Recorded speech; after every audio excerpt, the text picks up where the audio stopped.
All right, I'm joined by our representative from Team USA / Team Costa Rica, Katelyn Tocci, and my teammate from Team Canada, wave the maple leaf, Alex Sear. All right, guys, we've got a huge podcast today. A lot to cover. Basically, the plan here is this. We're going to create a cheat sheet for you, the listener or watcher, if you're watching on YouTube, and Spotify. We're doing Spotify video now too, guys. Do you know that? Did not. Did not know that. But full disclosure, I'm an Apple Music guy, so I would not know that. There you go.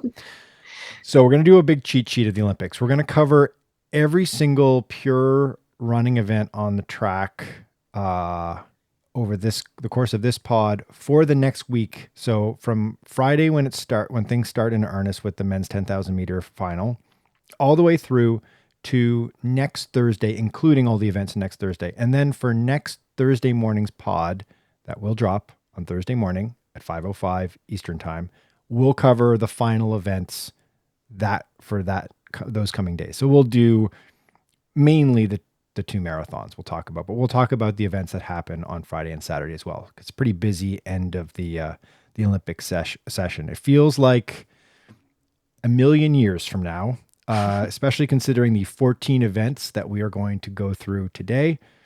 So if you're a casual, if you're sort of airdropping in on the Olympics and you're interested in the track events or they're playing in the background, consider this pod your way in on this so that you've got a little bit of knowledge and some context for some of these races.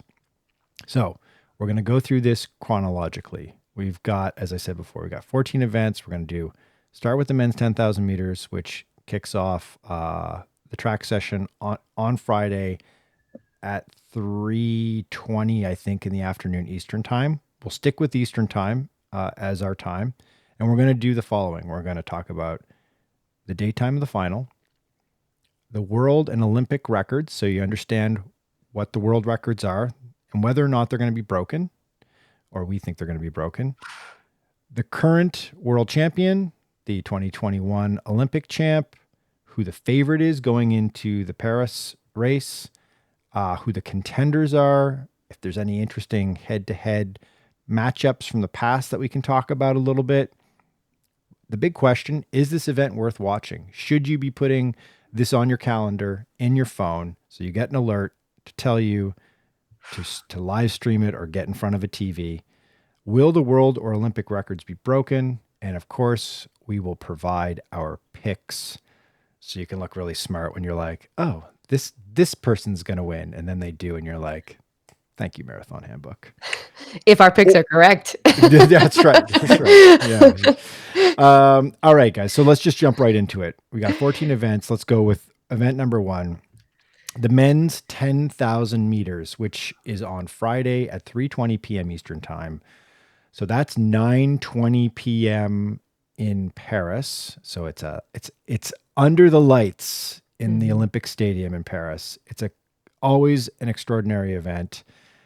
It's a straight final. They don't make the distance runners do a preliminary or a semi, which is, I think the only way to go. Yeah, thank God. Yeah, can you imagine? And okay, so we've got the world record holder Joshua Cheptegei of Uganda. He'll be running in this event. We'll be talking, I'm sure, a little bit about him in a couple seconds here. His world record is 26:11 flat. It's from 2020, from the pandemic era. And he's also the current world champ from Budapest last year. And Solomon Barega of Ethiopia is the reigning Olympic champion. And he is also going to be in this race as well. So, first question. Who's the favorite here, guys? This is we're starting with a tough one. This is probably, I think, one of the toughest ones to pick. Just because there's no one obvious. So I think that this is Alex, go for it. Well, no one obvious. I mean, I feel like you would have asked me this 2 years ago and it would have been Cheptegei's race to lose. But now you almost can't call him the favorite because he's going to be contending against Ethiopia's top 3 runners. And Ethiopia could have picked from a range of men. They have the 6 fastest times in the world this year. Like, think about that. Okay. I think their top 2 guys are probably Yomif Kejelcha and Hagos Gebriwet. They're very competitive with each other. So I don't know if it's going to be much of a, like, these 2 guys are working together to beat Cheptegei scenario, as much as like they're going to take it out in the front and then try to kill each other in the last lap. But either way, I think that's really hard for the Ugandan, right? So who's supposed to win? No one has a 26-11 like Cheptegei does, I don't think. But also, I'm not sure if Cheptegei has that himself. So I'm not sure. Michael, you're bullish on Grant Fisher, and I know this. Yeah. I mean, we've watched him grow up. So Grant Fisher, American distance runner, 5,000, 10,000 meter guy, Bowerman track club guy, trains with Mo Ahmed of Canada, who is also in this race. And he's just had a really good year. And I mean, I'll just jump ahead here, but he's my dark horse pick. You know, if you're not going to pick from any of the pure contenders, if you're not going to go with an Ethiopian or a Ugandan, because Uganda sort of got this like powerhouse duo with Cheptegei and Jacob Kiplimo, who is, I mean, you could pick him as the winner, as the favorite. I have it down as a toss-up. I have no idea who the favorite is here.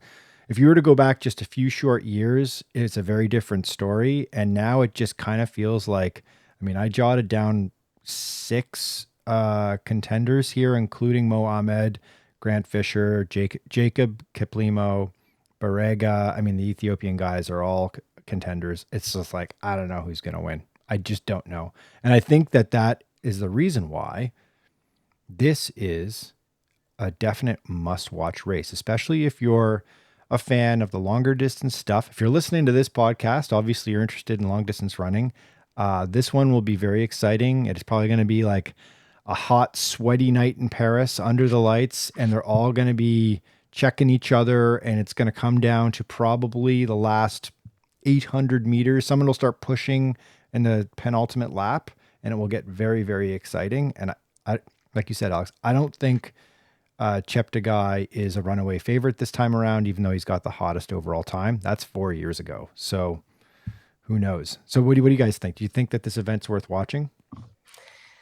Of course, it's going to be a close one. I'm going. Can I make my prediction or not yet? Make your fire away, Katelyn. Okay. Somebody to drop a bomb on us? What is this? Yeah.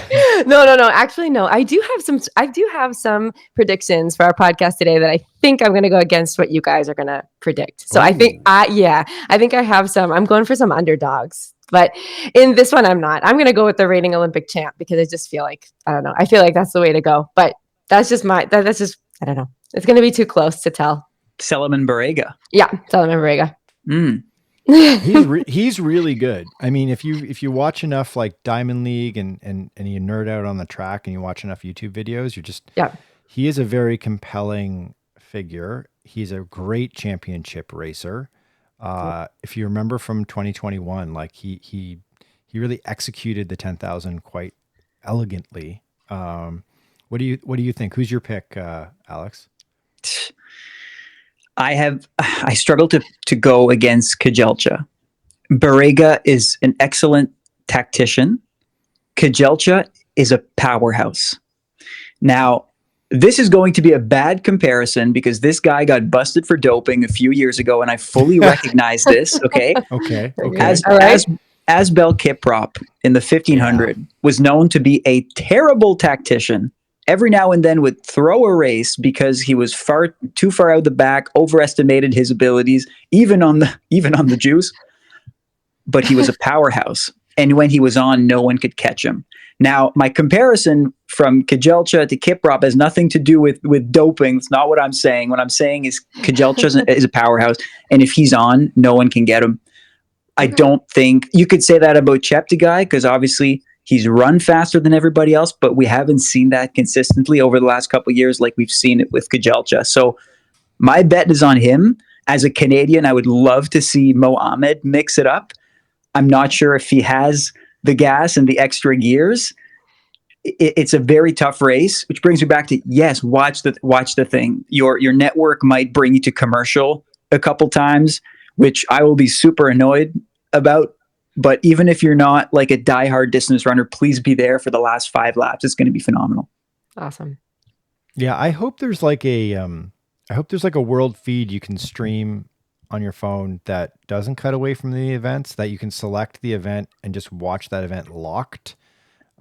Because, I think that although network producers assume that a 10,000 meters is like, it's 20, however many minutes, it's quote unquote boring to watch it all and nothing happens in the first, 8K or whatever. But I think it's worth watching just to ramp up that excitement and a second screen it. You can have your phone and be scrolling and checking out what people are saying as well at the same time. We'll do we're going to do a live blog for a lot of these events. So we'll do a live blog certainly for this event and provide a little bit of color commentary and context. I don't think the world record is going to get broken. Even though there's some top dogs at the peak of their powers, I don't think the world record is going to get broken. Any of you think the world? No? I think you're too far. Yeah, it's too strong. People have complained about Paris being hot, even though the race is at night. I don't know. It will take a massive effort to go 26:11. That's an insane time. Do the math. It's like something around 2:35 per kilometer. Yeah, it's an insane. It used to be a Bekele record that got broken, so it's not a weak record. I should say one thing you should note if you're watching this event is the Olympic record. Speaking of Bekele, the Olympic record is 27:01 and 17 milliseconds by Kenenisa Bekele from way back in 2008. Maybe that might go down. All right, let's move to Saturday. So Saturday, 2:55 p.m. Eastern time. First final event is the mixed 4x400 meter relay. It's a relatively new event that was first contested in the Olympics, just this last Olympics in 2021 in Tokyo. So it's got maybe a bit of a soft world record at 3:08.80. So think about that. It's about a mile and it's 3 minutes and 8 seconds. That's pretty impressive. US is pretty dominant at this. They have the world record. They are also the current world champion. Interestingly enough, the world champ from 2021 is Poland. And I don't know if you guys disagree with me, but I think the favorite going in is the United States. Yep. Yeah. I agree. And the contenders would be this one is a real grab bag. The contenders I'd say are Great Britain, Ireland, Italy, the Netherlands. Mm-hmm. So it's kind of a toss up if you take into consideration the United States, maybe they have a bad day. You've got a lot of intrigue in terms of different countries in there and not your traditional shorter distance countries either. So this event was only introduced into world competitions at the 2019 World Championships in Doha. And as I said before, the U.S. is a dominant force in this one. You guys think this is worth watching? I think it would be cooler if teams could choose their own order. So it's like if they go, both men first and both women, or woman man. I don't think that's how it works at this point, right? You have your dedicated gender slots inside of this race. I think it would add some strategy, but I'll watch it because I watch everything. But also, I think the fact that these teams, and no shade to Ireland and the like, but the fact that these teams are the favorites suggests that some countries have probably been strategic and have left their top runners, male and female, outside of this race in favor of other relays. And so, not that it defeats the purpose of the Olympics, but I do think that most people see this as a second-rate Olympic event, if there is such a thing. I'll watch. I think it'll be cool. I applaud, the athletics community for trying out different things. It's always the conversation is how can we keep the traditional, but also how can we introduce new things? That part is neat, but it doesn't hit like the women's 4x4 or the men's 4x4 to me. And when will we know exactly who's running? I think start lists are announced like the day before or the morning of local time in Paris. So we don't have a start list for any of these any of these events right now. Certainly don't have the heats allocated. This one will be a heat semifinal final, if I'm not mistaken. So you're going to see a preamble of races in advance of it. We're only talking about when the finals are. Mhm. We're giving you just like the bottom line. Should you watch the final or not? I have the US as the pick, as the obvious pick. Are we all in agreement on this one? I'm in agreement. I don't know about Alex. Oh, is Alex going to zag? I know. Look at Caitlin, miss, my picks are not like your picks. The Republic of Ireland. No, yeah. I think I'm pretty bullish on Great Britain when it comes to speed endurance this year. They have an excellent squad of 800-meter women. I don't know if any of them will dip down and run this 400. And then on the men's side, they have Matthew Hudson-Smith, who, again, is he racing this one? I don't know, but he's a 43.7 400-meter runner. He's top in the world. If he makes the team, if he chooses to run on this team, they'll be tough to beat. So I don't want to count on Great Britain. And they're obviously going to want to shake things up and win a couple medals in France. So, and I think world record watch. Yeah, I think that the world record's up for grabs here, depending on which team a country like the United States puts together. Okay. The truth of the matter is, with this event, that's like a little, like it's an aperitif, an amuse-bouche, if you will. Oh, wow. He took French lessons for these Olympics. Yes. Yep. Well, they are in Paris after all. He wants to impress you too, Alex. Ben oui. That event is a preamble for one of the big showdowns of the Olympics, the women's 100-meter final, which takes place on Saturday at 3:20 p.m. Eastern Time. So again, under the floodlights in the Olympic Stadium in Paris, the world record 10:49 by Flojo back in '88 at the Olympics. We talked about that in the last podcast. Oof. The Olympic record. I'm so excited for this one, right? The Olympic record 10:61 by Elaine Thompson Herah from the last Olympics in Tokyo. Notably, she's Jamaican, of course, and she had some injury issues. She did not qualify for these games. She will not be there to defend her Olympic title.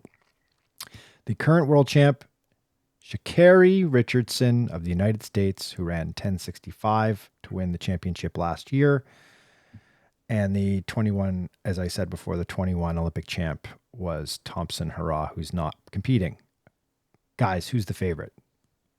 Sha'Carri Richardson. 100%. Yeah, it's her race. It's her. Yeah, absolutely. I don't feel as though she's going to break any world records. I just feel like she's still a little too far off. I don't know what you guys think about that. I think I just feel like it's a little too steep. The difference between the two, but I definitely feel like she's gonna take it. If all goes well, I think she's gonna take it. Yeah, I think we're still in the middle of this Sha'Carri Richardson upwards arc. She's young. She gets better by the year. We mentioned this in a previous podcast, but she's hungry to gain Olympic glory after losing out on a position because she failed a drug test for cannabis 3 years ago, which was ridiculous. You know she's coming in and she wants it. I agree, Caitlin. I think beating a Flojo record is not to be taken lightly. Maybe this is a Sha'Carri project for 2, 3, 4 years' time if she keeps improving this way. This time it would be a huge bite. I mean, I could go and pick someone off the map. I could pick Shelly-Ann Fraser-Pryce for the win, but I think that would just be a losing bet. I'm really bullish on Sha'Carri here. Yeah. We should mention the contenders. This is a stacked, old stacked field. We'll use the cliche. I'm gonna roll out the stacked cliche. Yeah. But that's what this is. You got Shakira Jackson from Jamaica, Shelly-Ann Fraser-Pryce, also Jamaican. One of the goats. And can you have multiple goats? I guess you can. Mary-Josée Talou Smith of Cote d'Ivoire, TT Terry, who's Jackson's teammate and pal from the US. I would anticipate all of them finding their way to the final because you're going to get You're going to get heats, you're going to get semis, and you're going to get a final in very short order lead on Saturday for this. So head-to-head results worth noting. Yeah, there are a lot of them. There's a real history between Fraser Price and Jackson, of course, as we saw. If you've watched the Netflix docuseries Sprint, they go into that in some detail. There's like a little bit of a rivalry going on in Jamaica between these athletes. I don't know if they probably respect each other, but do they lunch together in the off season? Probably not. Doubt Probably it. not. I doubt that. And so you got all kinds of opportunities to watch head-to-head races between this group of contenders over the last few years. And I agree with you, Alex. I think that Richardson is ascending right now. She's got the hottest time, Olympic qualifying time going in. So she's the top ranked athlete as well. I think she's the clear favorite, and I think she will win. Mm-hmm. I also have disagree? Silver. No, I have silver and bronze though too. Should I go there? You give us your podium. The podium is no, I've got it. I've got the podium for a bunch of them. Richardson. I think we're gonna see Sha'Carri Jackson in second, and I'm going with Julian Alfred for bronze. Ah, yes. Speaking of dark horse picks, she's my dark horse pick. She is Alfred. Yeah. 1078 season's best coming in. She's just, as we said in last week's pod, she's just in the Netflix docuseries. She was like that other athlete that came in second, right behind the person that they're focusing on. It's like, who's she? And they're like, don't worry about her. Let's focus on the American.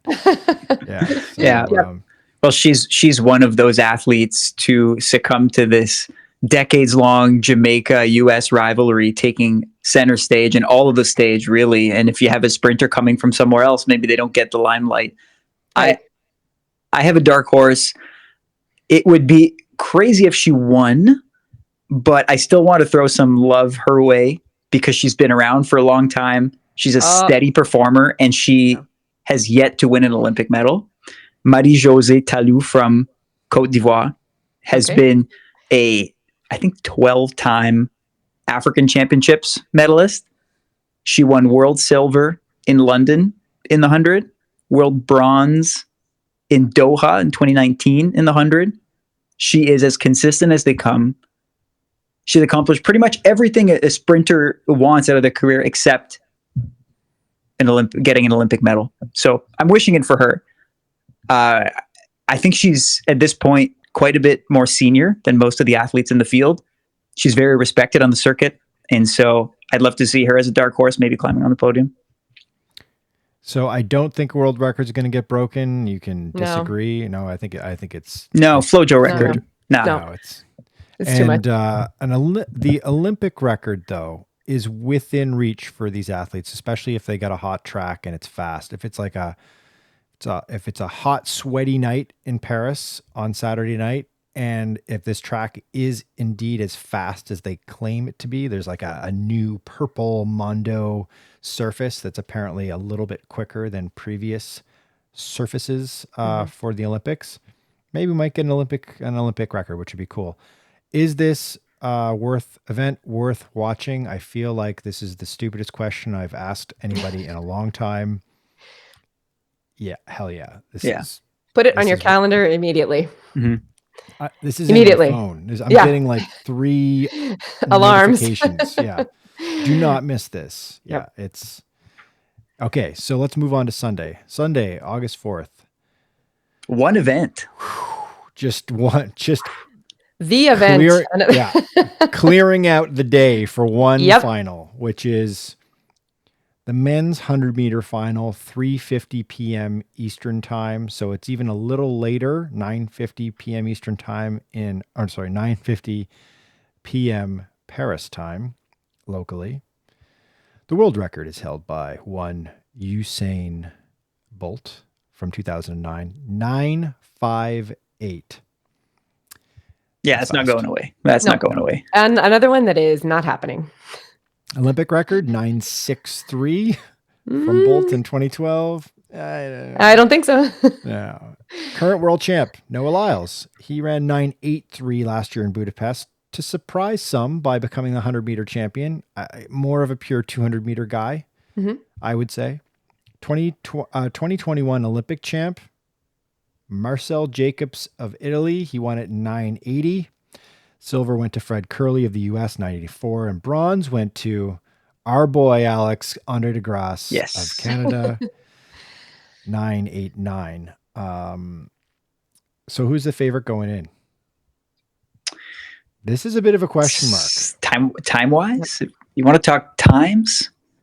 Let's talk times. Let's talk times because I'm going with the times. You're going with the time, Katelyn. I'm waiting for your wild dark horses.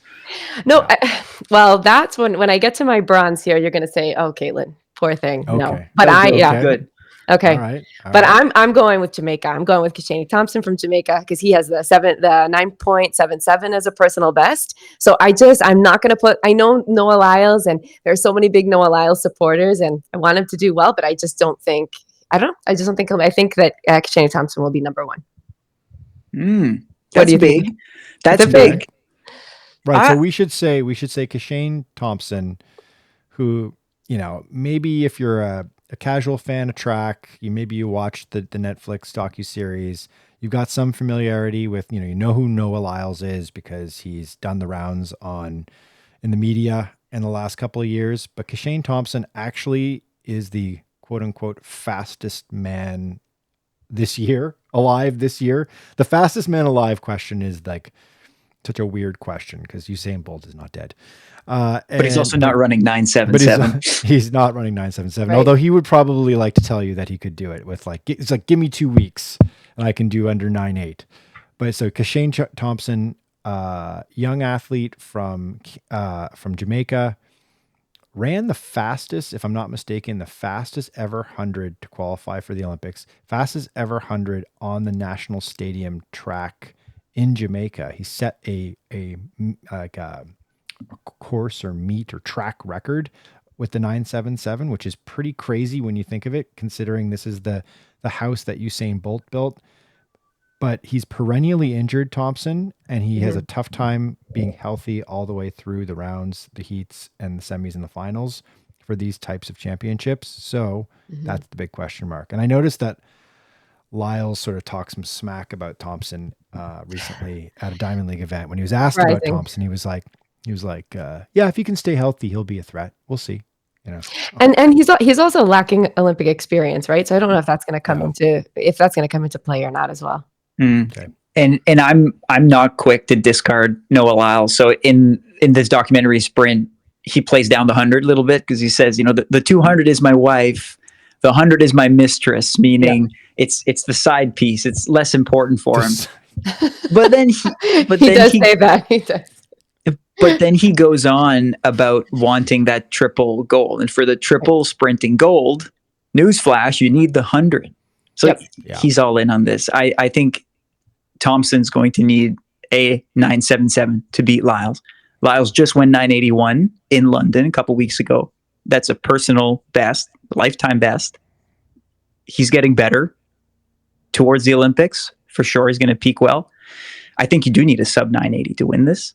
So I wouldn't be so sure that Thompson's going to run away with it. I would actually pick Lyles. Okay, see, there we go. Michael? I went deep down the rabbit hole watching Thompson training videos and TikTok videos of Thompson's starts, and he's like a great starter and a great finisher. He's basically a complete package. He's just incredibly talented. I'll just quickly go through the contenders here because we haven't done that yet. So we got, Thompson, I'd say is the favorite. Lyles, Sabine of South Africa is just sort of always in it. Seville of Jamaica, he's a 982 guy going in. Our boy Kenny Bednarek of the US cannot be discounted. Fred Curley of the US. And Ferdinand Amanyala of Kenya as well is also someone who's garnered quite a bit of experience recently. So those are your contenders. Lots of head-to-head stuff between those contenders that I just listed. Not so much with Thompson, which is kind of worrying. I think this is tougher than I think the the NBC commentators will let you believe when you're watching the lead up of this race. I would say, I think Noah Lyles wins. I think he wins. Because if he doesn't win, man, it just throws some cold water on a narrative for the Olympic Games, right? Because that's I'd say one of the 5 or 6 key narratives of Paris is the Noah Lyles story, I would say. It's true. Especially on the track. So I'm going to go Lyles for the win. Okay. My dark horse pick is Kenny or Omanyala of Kenya, who's just kind of always there. And as we saw in Tokyo when Marcel Jacobs upset the field, sometimes in these big events, you get a weird finish. So say Lyles gets a bad start and can't close a gap because he's not an amazing starter, but a great finisher because he's got speed endurance. The other Americans maybe one of the other top Americans doesn't make it to the final. You could get somebody like Omanyala sort of sneak in for the win. That would be cool. Yeah, that's my dark horse pick too. And if you haven't heard of Omanyala, think of it this way. Omanyala is a bigger name in the sprinting world now than Jacobs was in the sprinting world in 2021 before winning Olympic gold. So crazier things have happened. Yeah. And that's who I want for bronze, Marcel Jacobs. I know. What? I know. I want another upset because I don't like how everyone is just making excuses for him and telling him that he's doing such a terrible job. He's always injured. He's making excuses. So did you watch Sprint? Yes, I did. Yes, I did. But he just had a great race. His brain is broken. He's not going to win. It's Okay. No, I don't think he's going to win. I just want to see him. No, sorry. Get in there. I don't think he's going to win either. You don't think he's going to make the finals? You don't think he's even going to make the finals? I don't think he's going to make the finals. No. Katelyn's saying that he's going to get bronze. I don't think he's even going to make the final. But if he won, imagine. Could you imagine? That would suck. It would, because it would be like the least legitimate dynastic career, because you'd have to be like, well, he's like a dynastic sprinter because he won back-to-back Olympic gold medals and did shit all in between. Yeah. That pops out of the Dolomites twice in his life and wins and goes back home. Like our friend in the 1500 meters, McLuffy. Taufik McLuffy. Remember him? Yeah. Anyway, we'll leave it at that. Mm-hmm. World record will definitely not get broken. Maybe we'll see sub 970, which would be pretty spectacular, which kind of like edges men's sprinting closer to that fever pitch apex that it was at a decade ago, but still a million miles away. So far away. Love to see a photo of like Usain Bolt's crossing the line and where everyone else has been since that world record.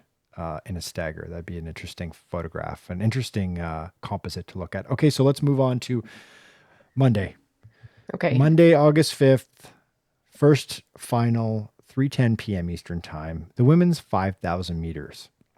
So the women's 5,000 meters is going to get a semi and then a final. They don't make them run 3 times 5,000, but they do make them run twice. The world record right now is a cool 14 minutes and 21 milliseconds by Gudaf Sige of Ethiopia. She ran that last year. She's in this race. The Olympic record is 14:26 by Vivian Chariot back in 2016, which is also a very respectable time, but you will note the 26-second difference, and which is like almost half a lap. A difference. It's like a 190 meter difference probably. Current world champ Faith Kipyegon. She ran 14:53 in Budapest, followed by Sifan Hassan, who got the silver in Budapest, who is also running this event. It was announced today, so we're recording this on Wednesday. It was announced today that Sifan Hassan, who is one of the great intrigues of this Olympic Games, who was signed up for all 4 middle to distance events, 1,500, 5,000, 10,000, and the marathon, Guys, she's going to make it easy on herself this time. She's doing the 5,000, 10,000 in the marathon. So she's dropping the 1,500. She did drop the 1,500. I had a hunch. Drop the 15. Yeah. Okay. But I heard she picked up archery. She's going to do 4 events no matter what. No matter what. She's going to move over into something They else. should do like a medieval biathlon where it's like you run a 5,000 and you have to like shoot a bunch of arrows in between. There is something like that exists. I'm going to butcher the details. It's the modern pentathlon where there's Yeah, running, the swimming, horse riding, Shooting. shooting, Yep. and something else involved. Yeah, you have to like get on the horse, feed it a carrot, ride to a pool, swim back and forth, then you pull a laser gun out of your holster and fire off a few rounds. It's a laser gun, which is cool. If you want to become good at a really niche thing, look this up. Okay, so and bronze from the World Championships last year was Beatrice Chibet.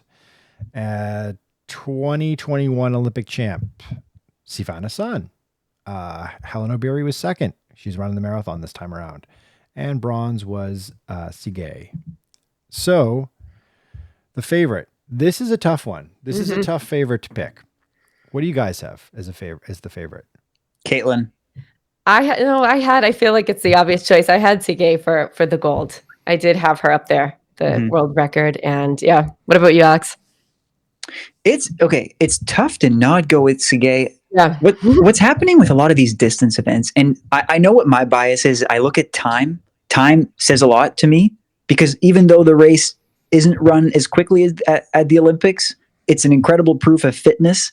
And in the last few years, call it new training, call it the shoes, call it I don't know what. Some people in the mid distance and distance events have popped off incredible times that I struggle to overlook. And that 14 flat by Sige is one of them. However, I'm not picking her. Okay. She's the best 5,000 meter runner in the field. But the 5,000 meters is rarely run like a 5,000 meters. It's more so run like a 1,500 meters. Yeah, good one, Alex. This is good. This is good for the listener. It's like a little bit of insight here. You know, these championship 5,000 meters are run very differently than if you watched a Diamond League track meet, like a paced track race in the 5,000, where it's all about speed and sort of like nailing that like bleeding edge pace for 5,000 meters. This is going to be like slow and kind of stilted. And then it's going to be basically like an 800 in the last 800 meters. Yeah, because it's not about time. Those other races, it's about time because athletes want to qualify for this race. Now we're at this race. It's about the win.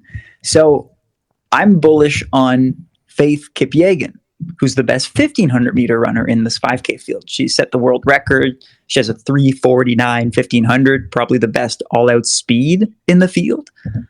If she is still in the running with 1, 2, 3 laps to go, I struggle to bet against her. Of course, Sige is strong and Hassan will be fresh for this one race. Right. And so these are two great contenders. I could see it come down to the top 3, but I'm not sure if any of them can outsprint Kipyegon. So that's my pick.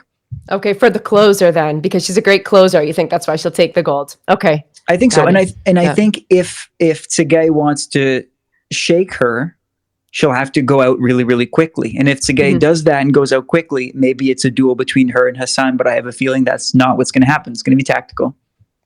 Yeah, I think the only way for Sige to win this would be to do what her countrywoman in Rio in the 10,000 meters, Almazenyana, if you remember that race. Yeah. She went out so friggin' hard and gapped the field immediately. I believe she ran a world record in that race, which is very rare for a distance track event in the Olympics. And just challenged anyone to go on this like suicide pace that she went on, and no one did. And she won by like a landslide. She lapped a bunch of the athletes in the final, which is crazy. Wow, that is crazy. I don't think that's going to happen in a 5,000 meter, but I wonder if it's entering Sige's mind as she's contemplating her strategy for this race. We should also never not count out Beatrice Chebet of Kenya, who has sort of like been, I hate this term, but like, again, let's roll out a track cliche or a sports cliche. She's been the bridesmaid in many of these championships and Olympics in the last few years. She's always in that 1, 2, 3 mix, and a tough, gritty runner. So she should be a contender you should consider, maybe a dark horse pick for you. And I mean, in terms of head-to-head results, like all these athletes that we just listed have raced each other a whole bunch of times in the last 3 or 4 years. So there's all sorts of examples of them battling it out with varying results. I think I agree with you, Alex. I think Kipyegon's going to win. And I think she's going to win for exactly the reason you just described. I think you just did us all a service by kind of like putting that into context. And another dark horse pick we should not entirely rule out, maybe for like a bronze, Elle St. Pierre of the United States. Okay. Yeah. She ran really well at the US Olympic trials, really controlled that race.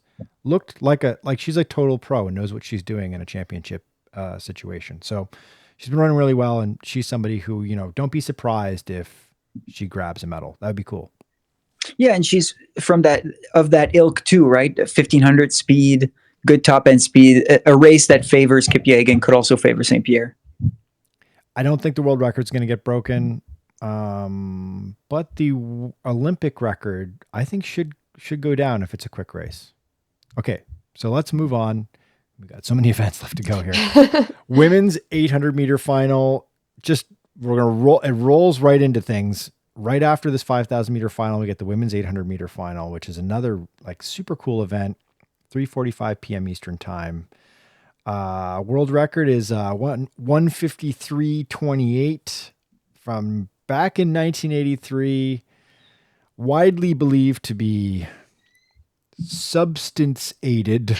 That was one of my questions I was going to throw out there for you guys, which is for a whole nother podcast. Why are there so many records in the 80s that we just cannot break? Why are all these Eastern European records from the 1980s that just seem impossible to touch, even though we have all of this science and technology to aid us in the last few years? Yeah. Yep. So the Olympic record is also a 1:53 from 1980 from a Soviet athlete. Question mark, exclamation mark. Current world champ, a thing Mo. Oh, that's such a bummer.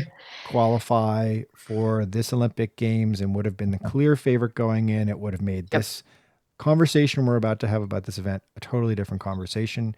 She obviously, or not obviously, but she, as we've talked before, she tripped in the US trials final, didn't make the games. So she's out. Keely Hodgson, silver, Great Britain runner. I think she's the favorite now. And Raven Rogers grabbed bronze in 2021. She is not competing at these Olympic Games. I would say, does anybody disagree with me on the favorite here? I do not, Alex. Hodgkinson? No, she's the favorite. She's the favorite. 1, 2, 3, Great Britain possibility, but I think Hodgkinson's the fittest out of all of them. I think if Mo was in the field, she might have been the one to challenge these old mythical 1:53 records, but don't count Hodgkinson out, I think, for those times. The 800 is a race. Yeah, I agree. I think the 800 is one of those races where people can really rip in a final because there's no real strategy in an 800. What you do is you go out just about as hard as you can and hold on till the end. And if it works out for you, it works out for you. It's the longest race in track and field devoid of strategy. And I'm open to an 800 meter runner proving me wrong. I've only run a few back in my day and obviously never at the Olympic level, but it was always just go balls to the wall for under 2 minutes. What happens? Hold on for dear life. Yeah. I've talked to a number of 800 meter Olympians, very high level Olympians, Melissa Bishop of Canada being one of them, and coaches as well that have coached 800 meter specialists. And they all say the exact same thing. They're like, basically you run a really hard 400. It's going to be dependent on what others are doing in the race. If the field wants to slow it down, great.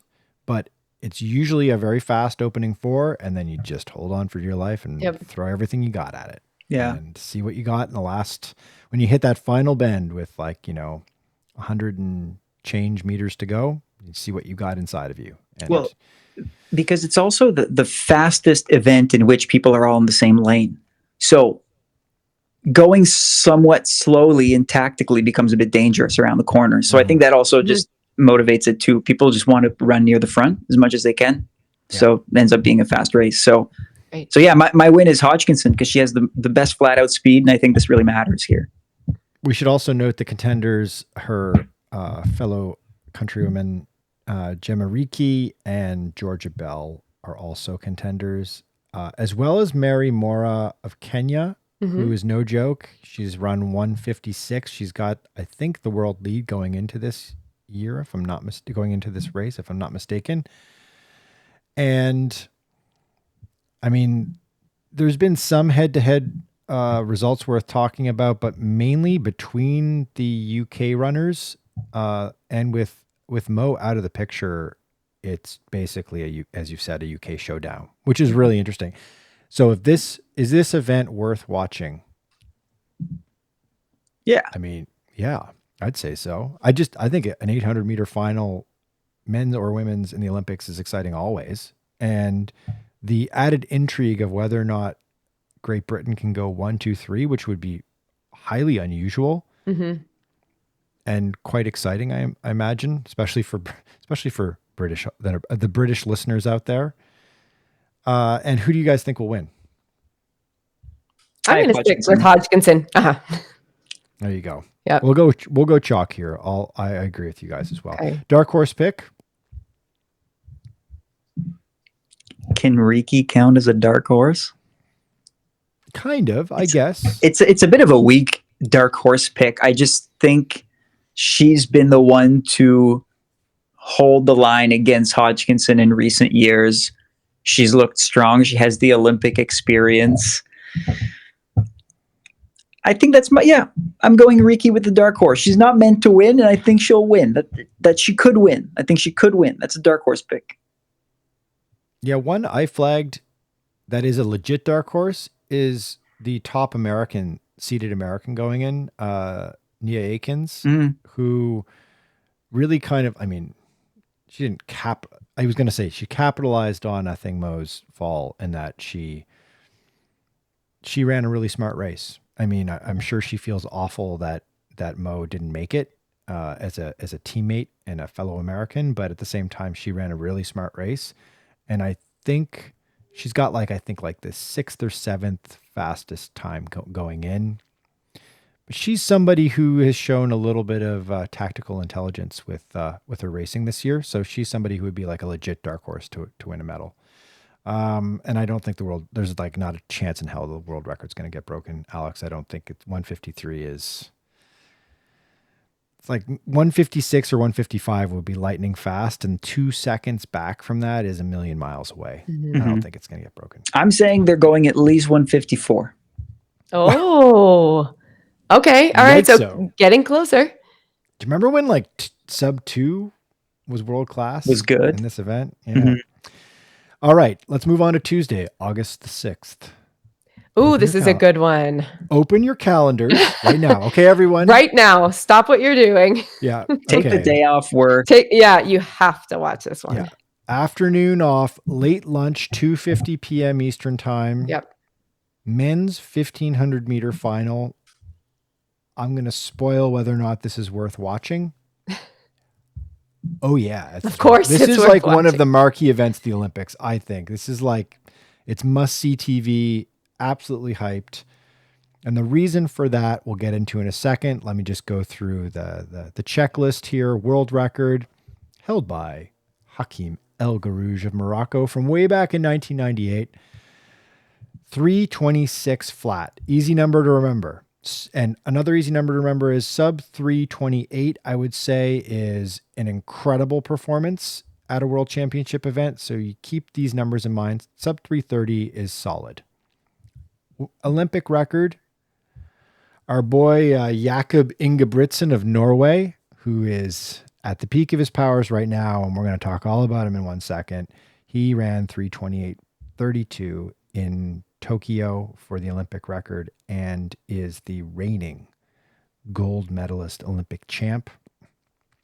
The current world champ from last year, a guy by the name of Josh Kerr, who represents Great Britain, he ran 3:29.38 in order to secure the world championship. And these guys absolutely fucking hate each other. Mhm. It's amazing.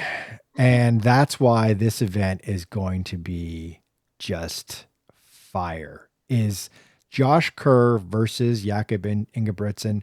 It feels kind of like both of them have had their moment. They've raced each other this year, which is something you don't get to see very often in these sort of heavyweight style fights. They often, top flight athletes at the peak of their powers, avoid each other. These guys are going at it. They don't like each other. They talk a lot of shit about each other all the time. It kind of feels like this is like the rematch or something. Like this is like, again, to keep that kind of boxing analogy, this is like Holyfield Mike Tyson 2 or whatever from back in the day. After one of them, I don't know who's biting whose ear off here. I kind of feel like Ingebrigtsen would be the ear biter. The biter. Yeah. I literally feel like I'm watching pre MMA, like they're literally like trashing each other like an MMA meet. Like that's why it's going to be exciting. That's what they should do at these press conferences. Just have them like do a weigh-in, and they're like nose to nose. And they got the people around them. Yep. But they're all like 120 pounds soaking wet and 5'9" or whatever. Yeah. So a couple of contenders here. Let's go through it. The contenders are, I'd say the favorite. Okay. So I think the favorite's Ingebrigtsen. Do you guys disagree? I don't disagree. I think there are two favorites. Give it to Ingebrigtsen slightly, even though Kerr has a winning record against him this year. Right. Olympic record holder, Olympic champ. Sure. So the contenders would be Kerr, Alex's boy, Yared Nuguse of the United States. Tim Chariot of Kenya is no joke. Brian Coleman of Kenya, also no joke. This is going to be a fantastic race. I think any of those contenders are going to be in it at the bell lap.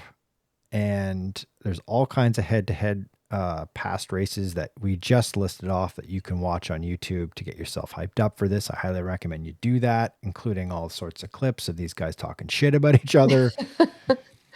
Who's going to win? Alex, Alex, do you think that your boy can beat them both? And then what would happen? When did New Goose become my boy? I mean, I like the guy, but why is he my boy? I don't know. You know what? I don't think New Goose beats either of those guys. I think it's going to be it's the two of them at the end. Chariot's not touching them. Coleman's not touching them. It's going to be the two going down. I think even if only these two guys raced, it would be super exciting because at this point they have such different narratives. You got Ingebrigtsen. Ingebrigtsen is Mike Tyson, by the way. You know, he's the reigning champ, does everything right, the golden boy. Josh Kerr hasn't run a 1,500 meters outdoors this year. He's done a mile, but not a 15. Yep. Earlier this year, he dabbled in half marathoning. Hey, he's just working on it. He's just working on his endurance, man. Let him train. He's spreading his wings. Come on. Was Mike Tyson playing floor hockey before his fights? These are two different sports. To see Mike Tyson play floor hockey. I want to hear him say slap shot. Anyway, I have a dark horse. Can I share my dark horse? Yes. I must know. Okay, because I give the win to Ingebrigtsen, and I think it's going to be between the two. My dark horse is new. Okay. People are pumping Cole Hawker online. Oh, yeah. The other American runner, not New Goose, but Hawker. Yep. I'm not sure why, but rumors come from somewhere. I'm sure that there was something, maybe some conversations at the track that twisted into more rumors around the track, more message board fodder. And I'm sure that the source of it is maybe that Cole Hawker is really fit right now and he's gearing up for a big Olympics. That stuff happens all the time. You have your top American all year, then you get to the actual show and it's someone else who does better. Hawker is a gamer. He's only a few years removed from his university career in Oregon. He's got an amazing finish, great kick. I don't think he's on the level of the other two. But if there's little space to squeeze between Ingebrigtsen and Kerr, and they give a little bit of that inside rail, Hawker's the one to take it. Okay. And he also wears a sweet onesie when he races. Looks like a wrestler. He does. There's a onesie. Featherweight. Okay. All right. Yeah, he wears like the Fashion one-piece statement. racing suit. He doesn't wear like half tights or shorts and a singlet. He wears like the Team USA candy striper onesie. It's awesome. Like a Or he does triathlon this. suit without the pads. He can do a swim in the Seine and then hop out and run a hard 15. My dark horse pick is your boy Nagoose. That's my pick. Yeah, I'm with you Is that, too. like he sneaks in between like these that something happens in this race and like Ingebrigtsen and Kerr actually like try to kill each other in the first 3 laps and Nagoose just kind of hangs on and then they burn each other out and he sneaks in there in the final on the rail there. But I think what's going to happen is I think you're right. I think Ingebrigtsen and Kerr are going to come down the line. We're all going to be on our feet. I'm going to be watching this on my phone, screaming at my phone the entire time. And it's going to be one of the marquee events at the Olympics. Yep. Must see TV. You got to watch it. Put it in your calendar for the love of God. Immediately. Okay. Let's move on to women's 3,000 meter steeplechase, which takes place right afterwards at 3:10 p.m. Okay, steeple. It's the first steeple event of the Olympics. Steeple is always super fun. There's always an element of uncertainty because you're throwing in weird barriers that people got to jump over and giant puddles of water on the track. So there's always a little bit of chaos. World record 8:44:32 from back in 2018 by Beatrice Chepkoech of Kenya. Our current world champ is Winnie Yavi of Bahrain. She ran 8:54 in Budapest in 2023 to become the world champ. Reigning Olympic champ, Peruth Chemutai of Uganda. She ran that 9:01. So this race is a real, like the times in this race can vary wildly because it's a championship style race. The time doesn't really matter as much. And who is the favorite here? What do you guys have as the favorite? Alex, you got a favorite? Oh, I'm so confused. I think this race will define or will crown a queen of steeple because I think right now there's no queen of steeple. Yeah. I want to know what's up with Chepkoech. On paper, she's the queen of steeple, right? She's running 8:44. I remember when she ran it, everyone's jaws dropped to the ground because that time was seen as otherworldly back then and still now. But it's been 6 years. She hasn't broken 8:56 since then. And I wonder what's up. I wonder if this was just a one-off performance, the call me maybe Carly Rae Jepsen of Chepkoech, then we never hear from her again, or if she comes back and finds that form again. If she doesn't, field is open, right? I think Yavi is hot right now. She's got a world title. I think Chemutai has Olympic glory, but none of them, I think, have been around long and consistently enough to be crowned queen of steeple.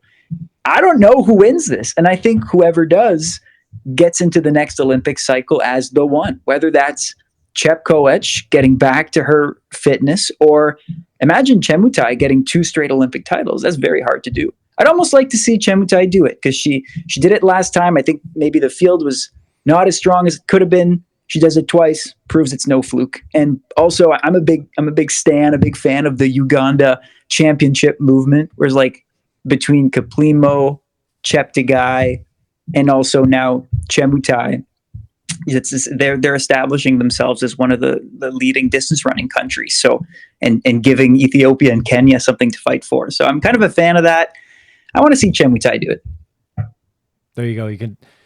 if you're a casual watcher of the Olympic track events, you can slide that into conversation with somebody at the bar where you're like, Uganda's really kind of pieced together an interesting distance running team in the last couple of years. They've got this top steeple runner and a couple of really good 5 and 10,000 meter runners as well.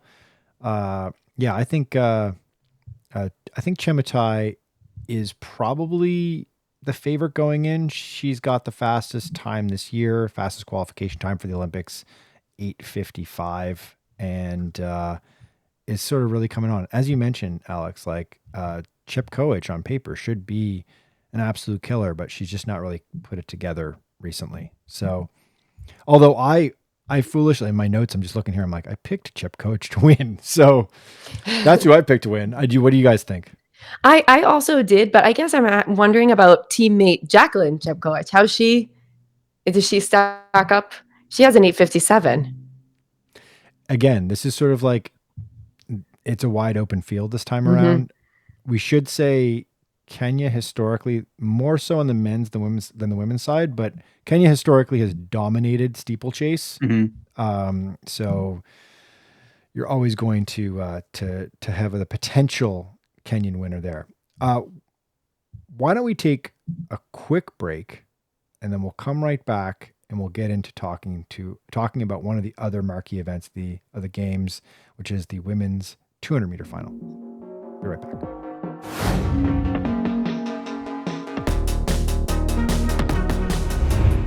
All right, and we're back, and let's jump into another hot one. Caitlin, I know you're psyched about this. I'm so psyched. This event. I'm so psyched. This is Tuesday afternoon, Eastern time, 3:40. So that's 9:40 local time in Paris. One of the other marquee events of this track meet at the Olympics, the women's 200 meter final. So there's going to be heats, semifinals, and then the final is the one we're talking about here. And we're assuming that all the contenders are going to make it. Let's just do a little bit of housekeeping first. The world and Olympic record, because this world record was set back in 88. Flojo ran 21:34, and that record still stands, one of the longest standing records at the Olympics. Current world champ, Sha'Carri Jackson of Jamaica, she ran 21:41 last year. So that's very close to that world record. She's getting there. Gabby Thomas was second place last year in the World Championships. Gabby Thomas of the United States. And Sha'Carri Richardson, who did not qualify for this event, was the bronze medalist in Budapest last year. The reigning Olympic champion, again, Elaine Thompson-Herah of Jamaica. She didn't make the games. She's got some injury issues. She's not here to defend her crown. So who's the favorite? Who do we got? I'm sticking with Gabby Thomas, even though I know that Sharika Jackson has the better time with 21:41, and I know she's really gunning for the world record as well. So I think it's going to be a pretty tight race. But I feel like I'm still going to stick. I'm going to stick to Thomas. I think I'm opposing you. I'm going. That's okay. Is it okay? I'm going with Jackson. It's okay. I'm going with Jackson. I think she's teased us over the last few years, showing us here and there what she can do, but has yet to put her best race together. And I think if Jackson wins, she also gives this record a massive scare. We're talking about the 100 meter, the Flojo records are untouchable. There's Flojo, there's Bolt, there's a few of these records that you think will never be touched. But hey, 0.07 seconds, 700ths of a second is very little, even in a 200 meters. And so I think she's in the ballpark. And that was my next question. Do you think she'll get it though? If she wins, you think she'll get it? You do. There's a chance. Okay. Everything has to fall into place. But I think the race is worth watching, if nothing else, for that. Yeah. So I should say that the other contenders in this event. So we mentioned Jackson in detail a second ago there. She's the favorite, I would say. Gabby Thomas is sort of the co-favorite, co-headliner of this event, and a very well-known American sprinter who seems to be ascending right now. And then we mentioned earlier Julian Alfred.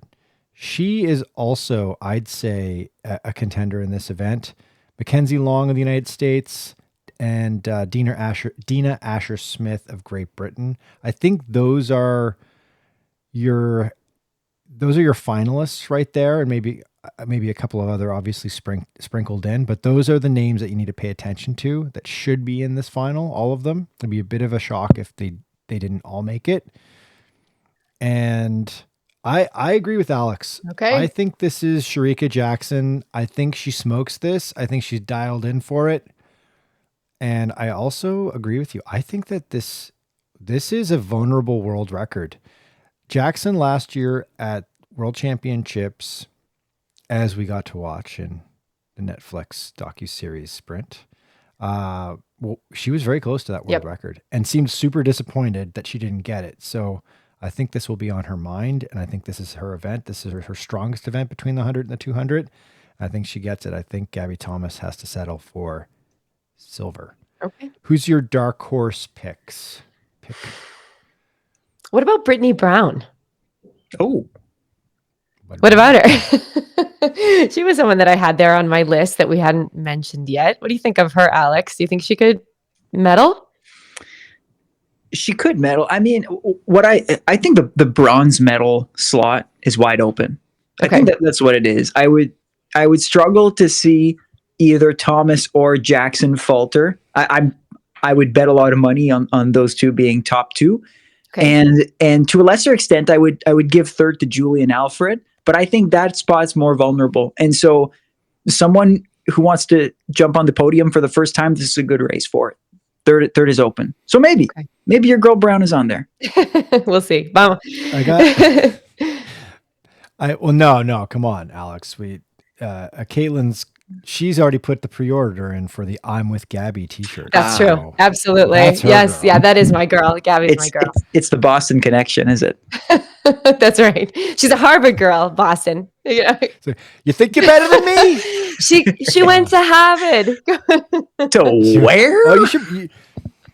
If you're like a born and raised Bostonian, like especially if you're from like a blue collar Boston family or background, like don't you kind of hate the Harvard kids though? Like they're all kind of like these out of towners, silver spoon. Yeah, I still have to stay. I have to stay dedicated to Boston. I have to be on the Boston team. I'm all the way. I love it when she says Boston, she starts to slip back into it. All right. So I think Mackenzie Long might be my dark horse pick. Okay. She ran really well at trials to get on this team, and like pretty impressive performer. She might sneak onto the podium. Who knows? And so, I think world record is challenged. Maybe it doesn't get broken, but it'll be close. And this is one of the must watch races of the Olympics. Yep. I'd say it's up there with the 1500. Yeah. All right. Let's move to Wednesday. So next Wednesday, August 7th, first final of the day, 3:20 p.m. Eastern time, men's 400 meter final. World record is starting to get a little long in the tooth. Back in 2016, I remember it like it was yesterday. Wade van Niekerk of South Africa ran a phenomenal time. He was quite an athlete, and still, I think still competing by the end of his career right now. Current world champ is Antonio Watson of Jamaica, and Matthew Hudson Smith of Great Britain was a silver medalist last year, and Quincy Hall of the United States was in bronze at Budapest. Reigning Olympic champ Stephen Gardner of Bahamas ran 43.85 back in that silent stadium in Tokyo in 2021. Okay, so who's the favorite? Is it a little bit of a toss-up, maybe?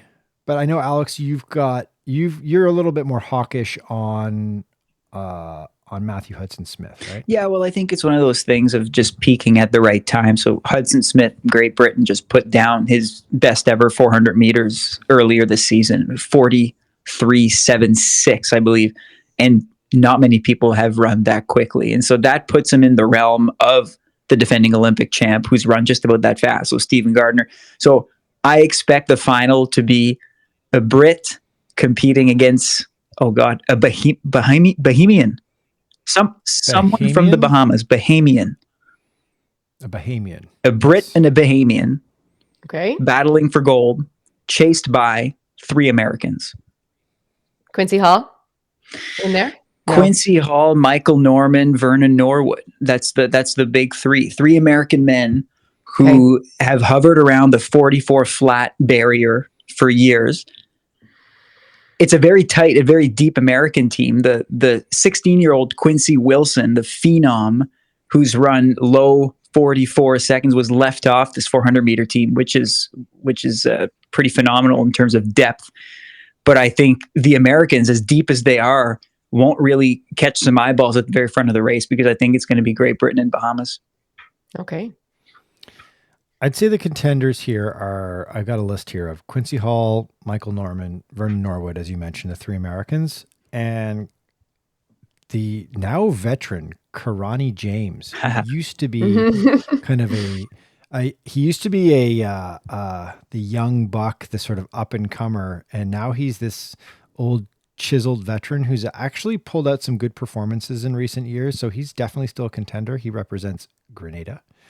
And Havard Ingvelson of Norway is an up and comer as well to keep an eye out on. So yeah, my pick would be, I have it as a toss up between Gardner and Hudson Smith. You know, you can't discount that world championship or Olympic pedigree of being able to perform in that sort of most pressure filled moment, and to be able to get through heats, semis, and finals, and then deliver in the final, and know how to kind of like dole out that effort. So I think it's a toss up. Who do you got, Katelyn? I feel like I'm going against you guys in a bunch of these. I had Quincy Hall up there, Quincy Hall and Matthew Hudson Smith. And I also was thinking, I don't know, do you think that Karani James he's 3-time Olympic champ, right? But just not, we think he's not up there in the top 3?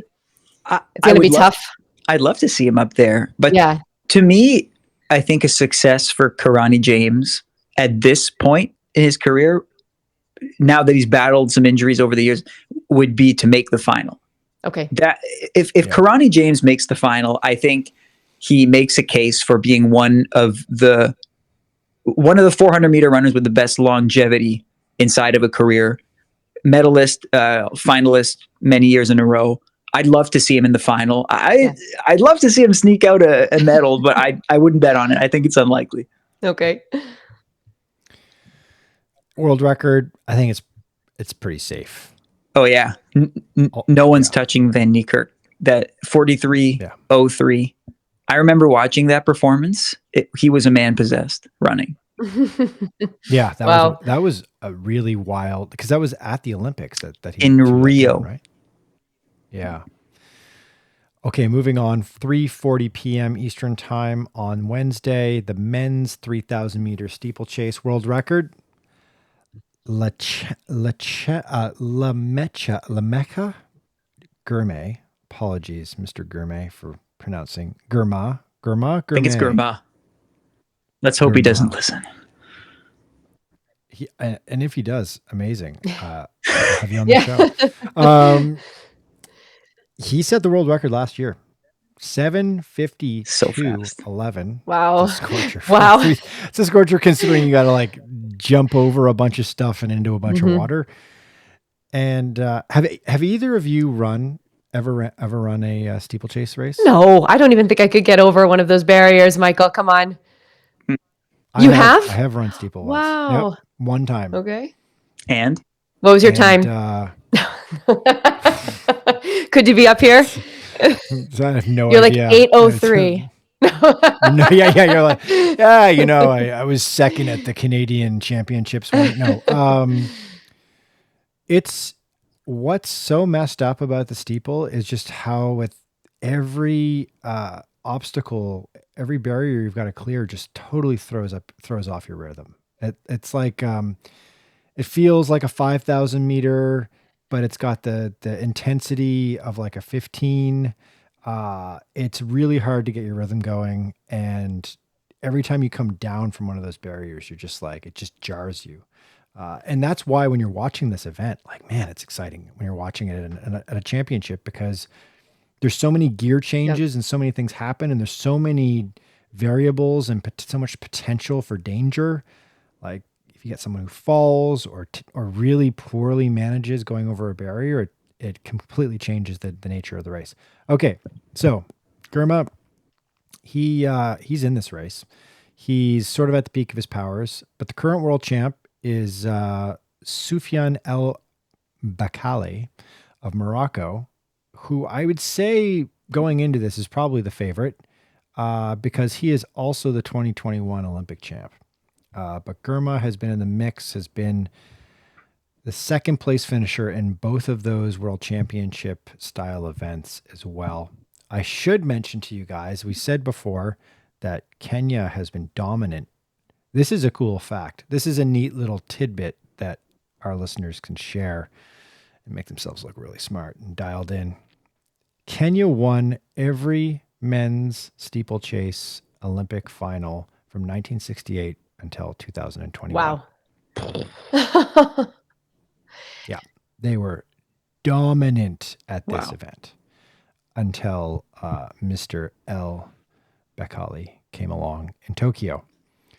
So I would say the contenders are Germa, El Bakali, Koech of Kenya, and Kibiwat of Ethiopia.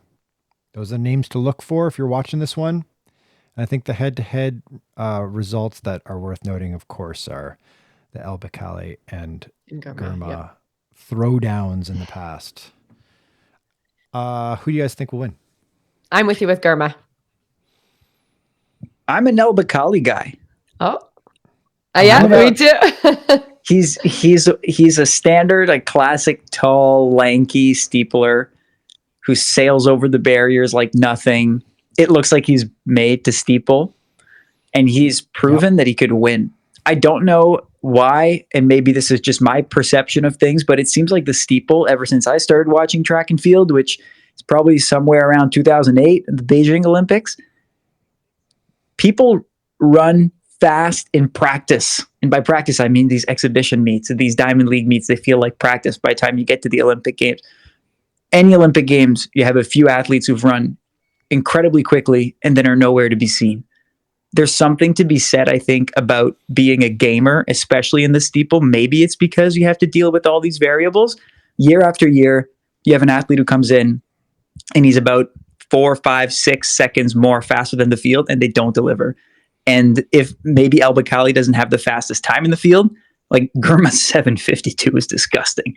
But I still think that when push comes to shove, El Bakali knows how to win. He's going to win. I'm going Germa. I feel like it's his time. You know, there's only so many times that you can come in silver and also be that fast. Because it's not like he's just a pure low stakes performer and has the world record. And we see that from time to time in track, right? Where someone is able to deliver when everything is very controlled and set up for them. But when the pressure is on and there's no pacing, there's no, the race isn't catered towards you trying to go after some world record, that you're able to deliver. But Germa's a guy who's like, he's got a couple of world championship style silver medals in his back pocket. So, and he's still quite young. So I'm going Germa. What about you, Katelyn? I say Germa all the way with you. You're I'm pro Germa. Pro Germa. I'm with Germa. Dark horse pick, maybe Kibiwat, I would say. Kind of one of the other Kenyan guys looming around. Okay. Runs a perfect race, sneaks in there. World record, I don't think it's going to even be close to being touched. And yeah, okay, let's move on to Thursday. Next Thursday, August 8th, 2:30 p.m. Where will you be? Watching the 200-meter final. Mm-hmm. That's where we'll be. 200-meter finals. One of the signature events of this track and field meet at the Olympics in Paris. World record, Mr. Usain Bolt, 1919, one of the famous world records in track, set way back 15 years ago in 2009. I believe at the Berlin World Championships, if I'm not mistaken. Olympic record, also Bolt's 1930, back in 2008 in Beijing. I don't think they're getting touched. Current world champ. Oh. Okay. All right, Alex. Hold it. Just let's get through this here. I want to hear this. Okay, so the current world champ is Noah Lyles of the United States. This is his big event. Worth noting that American teammate Arian Knighton, young, super talented 200-meter specialist, came in second place in the World Championships last year. 2021 Olympic champ, our boy Alex. Okay. Andre DeGrasse. Sort of surprised in 2021, even though I'd say that he is a more of a 200-meter runner than he is a 100-meter runner. And the favorite going into this race, I think it's pretty clearly Noah Lyles. 1947 Olympic qualifying time. So we do the math on that. That's 17 milliseconds off of Bolt's Olympic record and about 1 million miles off his world record, in my opinion. And with the contenders being Tebogo, Bednarek, Knighton, as we mentioned before, Zarnell Hughes of the United Kingdom, and the old man in the race, Andre DeGrasse, who seems fairly healthy, and this would be the event that he would be keying in on, I would imagine. What do you guys think? Who's the favorite going into this one? Who's going to win? I'm going to be honest. Even though I didn't pick him for the 100, I'm going to go with Noah Lyles for the 200. I just feel like this is his event. This is his, what did he say? His wife. This is where right. his wife. Yes. This is where he shines. Yes. And I just think he's in. I think this is where he's going to shine and take that gold. It's kind of like it's win-win for him with this event. If he flames out in the 100 or, doesn't win the 100, that's firepower for this 200 for him to deliver on, right? If he wins the 100-meter final and he's got a gold medal going into this, confidence will be like through the roof for him, and he thrives on confidence, right? So yeah, what do you got, Alex? You got Lyles? Are we going for the sweep here? I've got Lyles, to the extent that I think that usually the 200 is the second show, right? It's the 100, and then the 200 is also cool. This time around, I think on the men's side, at least the 200 is going to be more interesting than the 100-meter final. And I think it's because a record might go down. I'm holding this. Noah Lyles' best time is 1931. The Olympic record is 1930. When Lyles ran 1931, he had yet to run 100 meters as quickly as he has this year. I think he has the best top speed of his life right now. And all he has to do is beat his 200 personal best by 0.01. This is a big bet to make. You won't always beat your time, especially if you're at that level like Lyles is. But the record's within reach. And you can't say that about the 100. I think it's just as likely that a Bolt record goes down in the men's 200 as it is that a FloJo record goes down in the women's 200. And I think Lyles is the one to do it. That's a hot take. I love it. I love when your takes are hot. That's got the burning embers to warm that take up. You've had that on the fire for a long time, and I like it. I also stand to win $10, as we talked about in a previous podcast. That's right. I bet Donovan Bailey, the former world record holder in the 100 and still Canadian 100-meter co-record holder, that Lyles would one day beat Bolt's record. Bailey laughed. He said, if anyone does it, it's Letsile Tebogo of Botswana. He's also going to be there. But anyway, I want my $10. So Lyles is my guy. I do think Tebogo is a good pick to stir the pot, but I don't think he's touching Lyles. Okay. So he's your dark horse for this. Yeah. And he's Kenny? my dark horse. What about Kenny?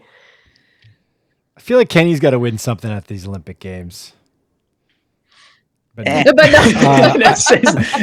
comment. No comment. No. My pick is Arian Knighton as the dark horse Mm. winner. Like I wouldn't be surprised if he won this. He is a phenomenal 200-meter runner who's like the complete package in the 200, right? So wouldn't be surprised. He's got some international experience now. He was like the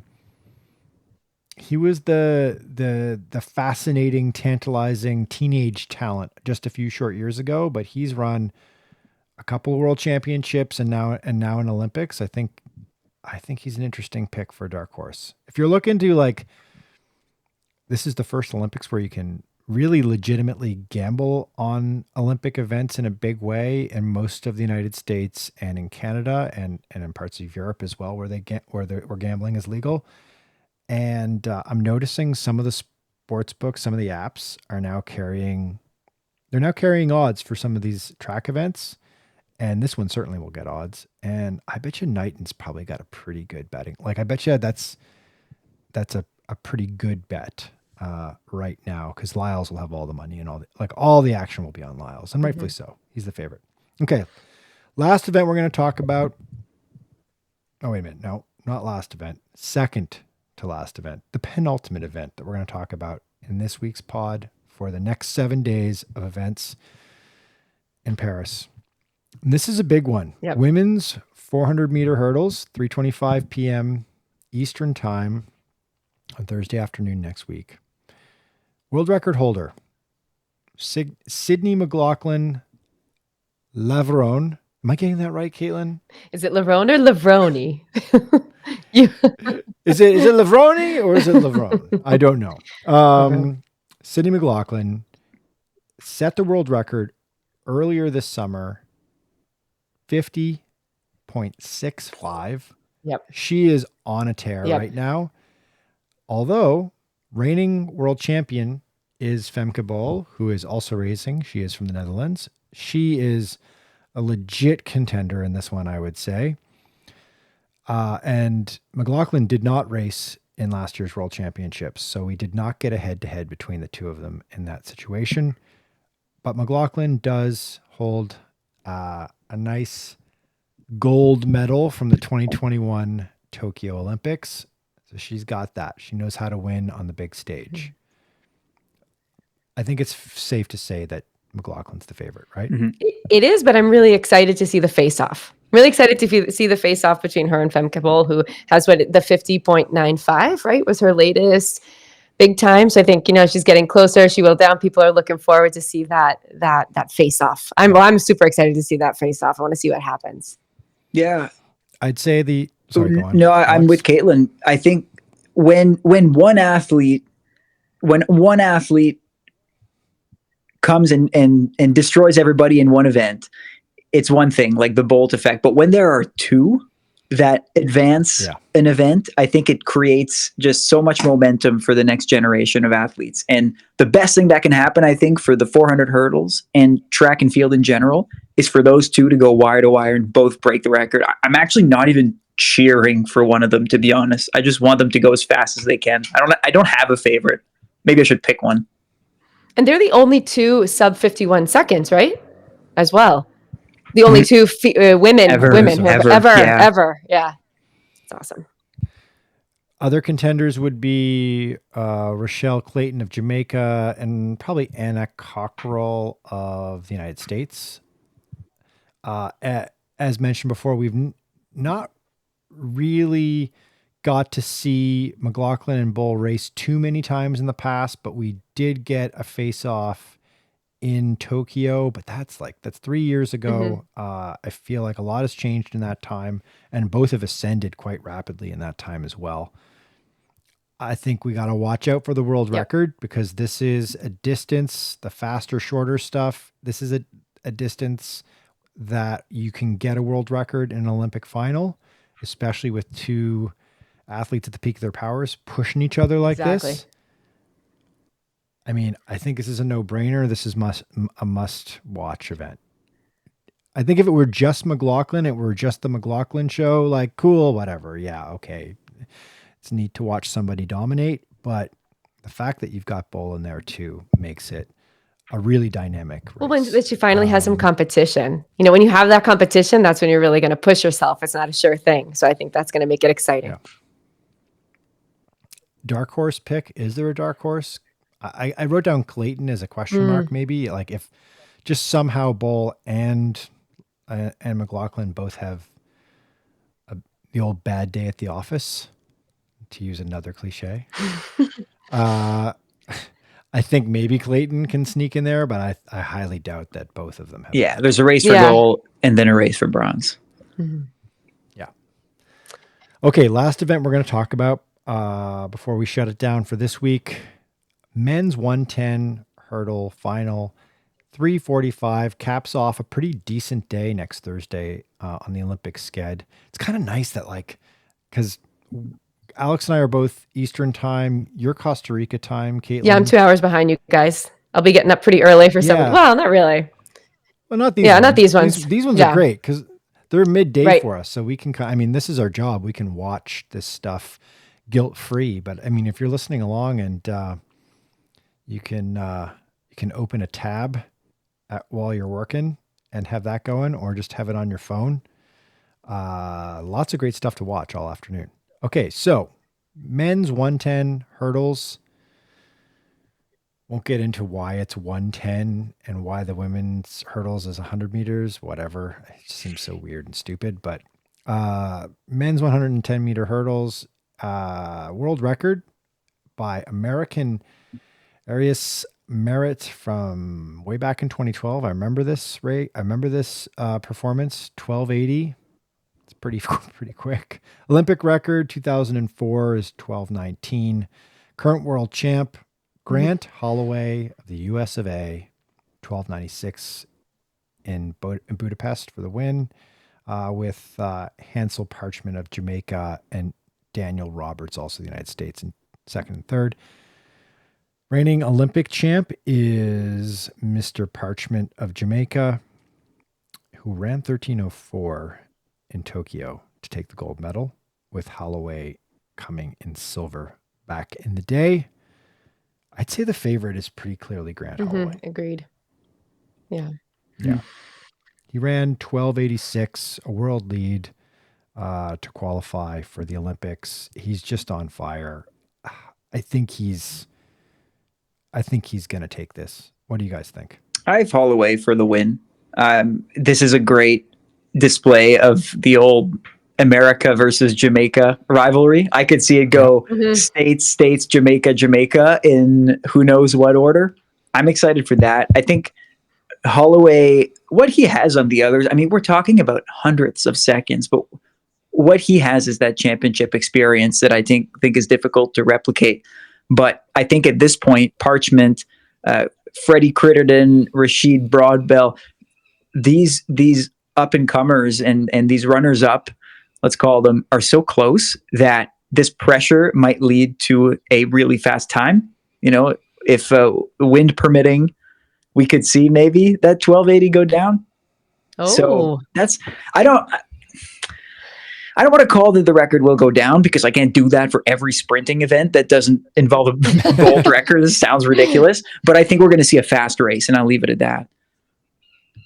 I mean, to note here, like Holloway has the second fastest all time. He was a millisecond or a tenth of a second, I guess, hundredth of a second off of the world record time, but that was back in 2021, right? So he's not reproduced that recently, but he's very, very quick. He's actually very quick as a sprinter, like just on the flat, in the flat events, as they call them. He's pretty quick too. And he's also got the 60-meter hurdle world record. So he was quick indoors as well. Interesting guy.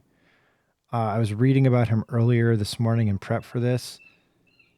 He was offered to go play football for University of Georgia, which is like basically effectively playing for an NFL team, because they're like the best,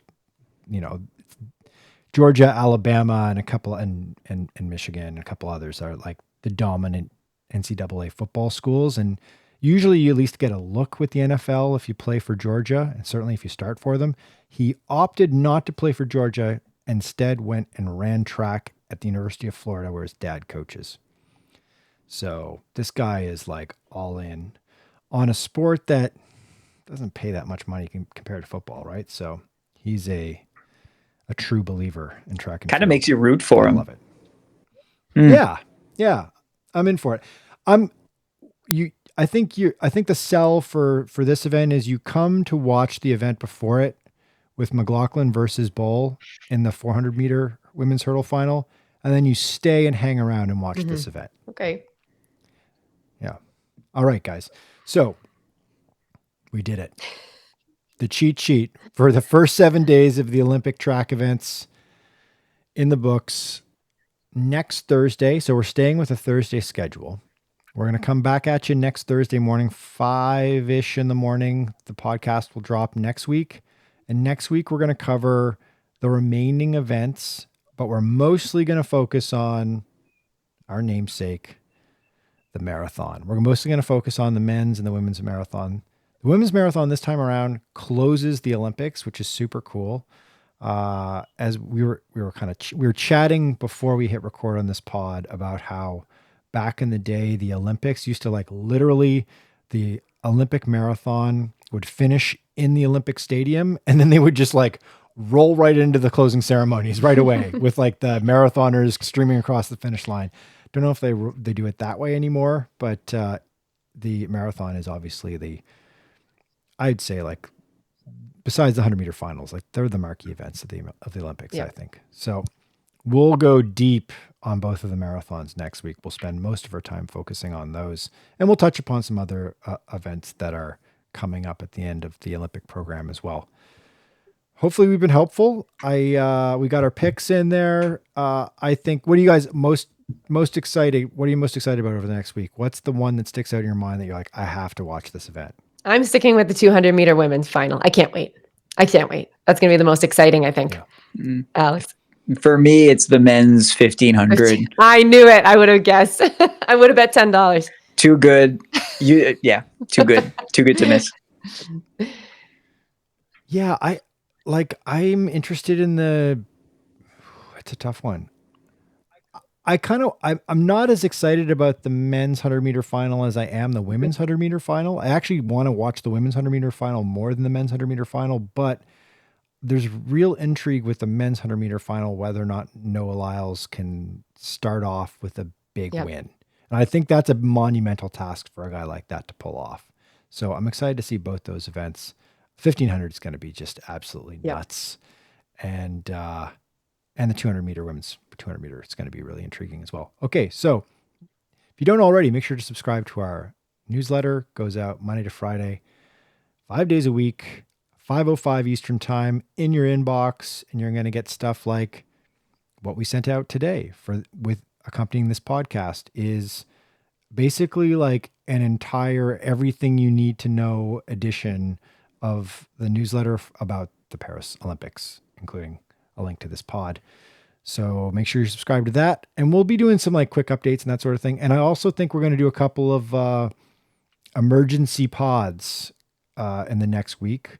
We'll jump on. They'll be shorter, probably like a little quick 20-minute chat about like, holy shit, this world record just got broken, or can you believe that Josh Kerr physically football tackled Ingebrigtsen in the final straight, or something like that. And if you haven't already, make sure to subscribe and rate and write a review for this podcast. It goes a long way in helping us to reach more runners like yourself. Okay, teammates. All right. Good luck to the United States. Good luck to Costa Rica. And we're also cheering for Team Canada. We'll talk to you in a week's time.